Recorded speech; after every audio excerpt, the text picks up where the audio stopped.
this video, we're going to talk to you about my experience with the Galaxy S22 Ultra for these 3 months or so that I've been using it, and attempt to answer the age-old question, to buy or not to buy. Sit back, subscribe, button it, and like it, and bell notify yourself so you can be back with more painfully honest Jason T. Lewis. Bookmark JasonTLewis.com to get all the Jason T. Lewis that you could ever possibly want, including other things like music and books and etc., and a mailing list that you want to be on. So we should first discuss the other options out there, both Android and otherwise, or that is to say, lack of options, really. Honestly, there's not really all that much else out there beyond the Pixel and a couple other phones out there like the Surface Duo 2 and some other oddball things that aren't really, in the zeitgeist, so you can't really consider them. Samsung Galaxy S22 Ultra stands out above the competition in the Android space. But why? The question is why. There's the build quality, which is really nice, better than most phones that I've used. There's nothing about the build quality of the phone or anything like that that makes it not fantastic. It feels weighty and significant in the hand. The matte glass on the back is just really smooth and cool to the touch, but it doesn't seem to really pick up fingerprints all that much, which is nice because I've had other phones with matte glass backs that have picked up fingerprints, although they're not nearly as bad as like a glossy phone. Like say here's the Duo 2, and that's just a lot of fingerprints. The black version here, whatever they're calling this black this year, looks like the nicest black that I've ever seen in my life when it comes to black phones. Most black phones, they're glossy, they pick up the fingerprints, but this one is just smooth. Even though the screen curves a little bit here, I don't get a lot of false touches or accidental touches when I'm using the phone. I'm not like leaving huge fingerprints every single time I touch it, and the fingerprints that are there kind of just wipe off. So it's a really nice experience. All in all, this is probably the best phone that Samsung has made from a build quality standpoint. Once you get into the screen, the phone really then becomes special. I've looked at a lot of screens over the years, and honestly, there's something about this screen that makes it just different. It seems to have more depth. It seems to have more, it's really hard to put it into words. Somehow the screen here looks as though it's more three-dimensional when you're looking at it than other screens of the past have. And yes, I'm even talking about the iPhone, Samsung's stock wallpaper game. The thing that I find really impressive about the way these wallpapers are put together is that while we still have this little swoop of color, it also provides a really solid base for the taskbar to live on and for the other apps to sort of sit on. The Google search window doesn't get lost in the wallpaper, which I think is a nice change. And it seems like Samsung is putting a lot of attention into building wallpapers that add to the function of the device and not necessarily just something that looks good. And that's an attention to detail that I really appreciate.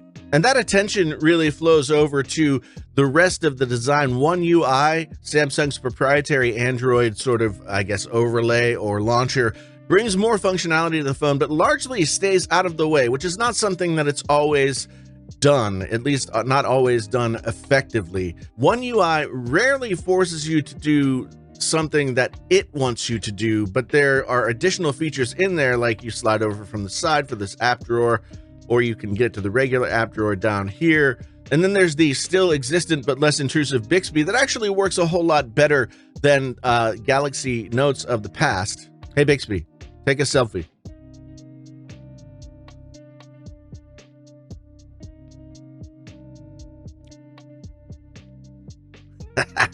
So Bixby is still there, still doing his thing, but really, I guess the feature that sets this phone apart from all the other phones is the S Pen.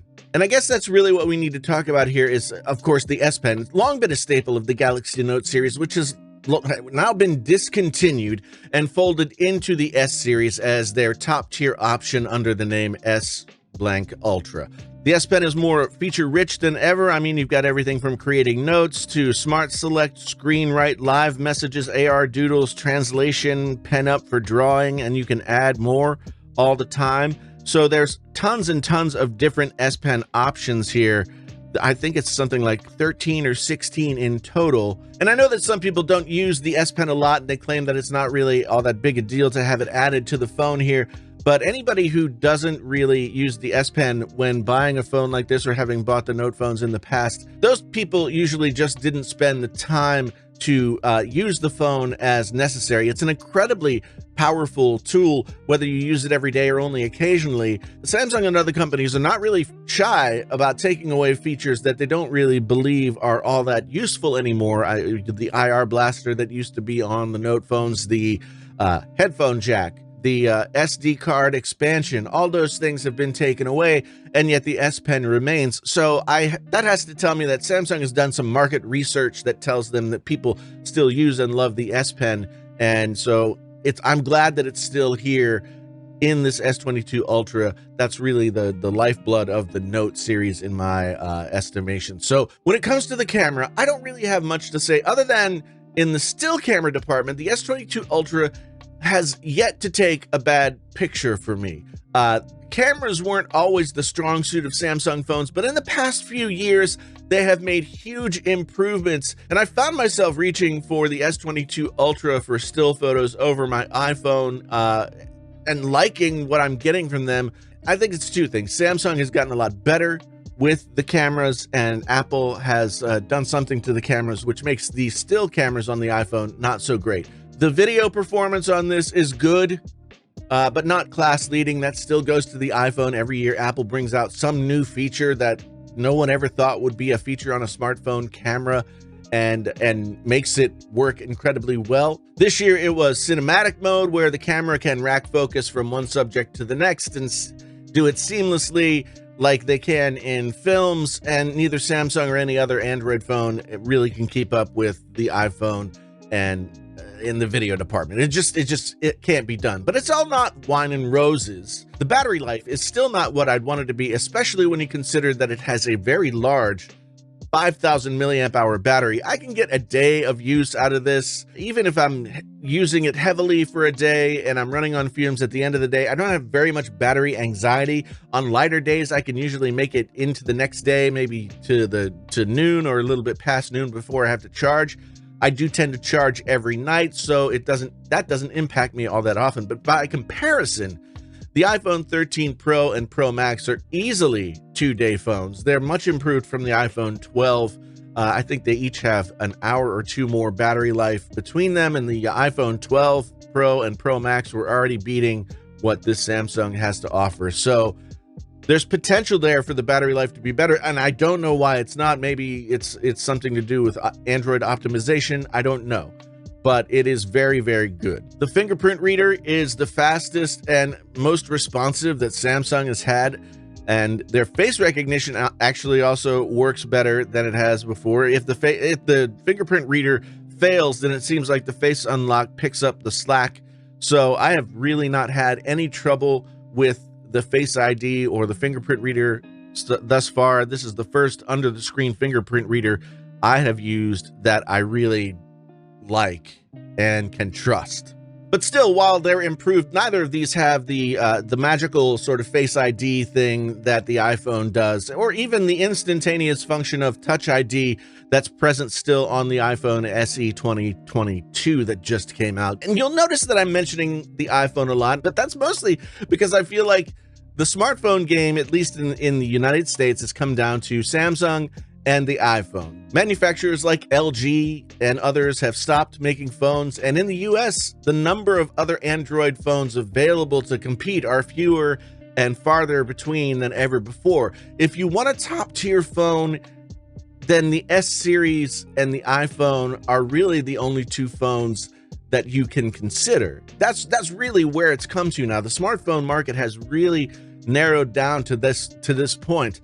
The S22 Ultra is honestly the best out there, and while the sticker price might be a bit high, I've already seen prices start to come down. Usually after a few months, prices start to come down on the S-line series phones. Samsung also gives incredibly good trade-in on their older phones, or any other phones really, to get you to upgrade to a new Samsung phone. You're looking at not spending too much money for what is really a very, very, very good phone. My favorite Samsung phone to this point. I've loved different Samsung phones for different reasons, but the S22 Ultra to me is really the phone that Samsung has now locked it in and gotten to the place where there's just not that much competition left out there. So after 3 months, I can very comfortably say that if you want the best Android has to offer, then the S22 Ultra is the phone that offers it, on top of the other functionality that brings, like the S Pen, etc., etc. This is really an everything but the kitchen sink phone that doesn't really fall short in very many places. Battery life, a little bit. Camera, a little bit. Security, a little bit. But those are very, very small concerns, whereas they were much larger concerns in years past. Don't forget to like and subscribe to come back and see me again. I've got more content like this coming. I make content at least twice a week, and I'd love to have you as a member of the Jason T. Lewis Painfully Honest community if you're not already. And if you are already, then thank you so much for coming back again. Check out jasontlewis.com for everything that I do other than this, as well as blog posts about tech, etc., etc. You can sign up for my mailing list, get infos on special deals that are out there, as well as other content. It is really a one-stop shop of all things that you might hope from me. Thanks so much for watching. Once again, my name's Jason T. Lewis, and until the next time, I'm out.